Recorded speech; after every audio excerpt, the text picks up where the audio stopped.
you have Bitcoin miners, which are verifying the transaction. So my follow-up is, how do you mine Bitcoin? What is happening? It's great, yeah. Miners are essentially the integral part of this network of computers. So they're part of this network. And how does it work is a miner, they earn money. Essentially, they earn Bitcoin by validating transactions and adding them to the blockchain. But how does it work is essentially you or I, whoever creates new transactions, we're sending this essentially to this network. The miners are collecting all these new transactions, and then they are trying to create this new block. And this trying to create a new block is actually quite a difficult thing. It is, essentially what you need to do to create this new block, a valid block, is you need to solve the path puzzle, a mathematical puzzle. And the miners are specialized to solve this puzzle essentially. So you're creating all these new transactions. Let's say it's 1,000 transactions. You're trying to solve this mathematical puzzle, which is very specific. And once you have solved it, you can say, oh, great, I've got the solution. Here's the solution. You're essentially sending it to the network. And then all the other miners, they can validate, is the solution the correct one? So in this validation process, it's very easy. You can see in an instant by a simple calculation whether this solution that this miner claims they found is a correct one for the transactions he wanted to validate or not.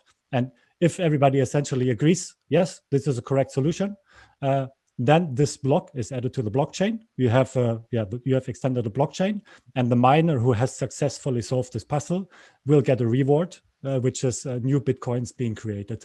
Currently exactly 6.25 Bitcoin.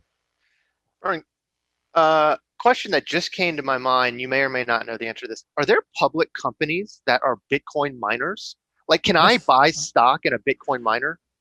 So theoretically, you could actually do it yourself. You can buy a piece of hardware. You could even run it on your laptop. The thing is, and this actually worked up until a couple of years. So 10 years ago, Bitcoin was still in the beginning. It was created around 2009, I think beginning 2009, if I'm not mistaken. It was still very easy to solve this puzzle. But what essentially happens, the difficulty of this puzzle solving algorithm or the difficulty of the puzzle, it's adjusted based on how many people want to try to solve this puzzle. And of course, since I mentioned it, you get 6 Bitcoin, 6.25 Bitcoin, which right now has a value of more than $300,000. You could imagine that everybody would like to have this and solve the puzzle. So there's, of course, people try to extend their hardware. You buy as much hardware as you can afford and think it's still economic to do that. And this is essentially what is happening. And so, yes, there are actually public companies. They're buying a lot of hardware and they're participating in this mining process. I have to admit, I right now don't remember the name. I know there's a Canadian company. You can look it up, which is a pure Bitcoin mining company. You can buy shares in it.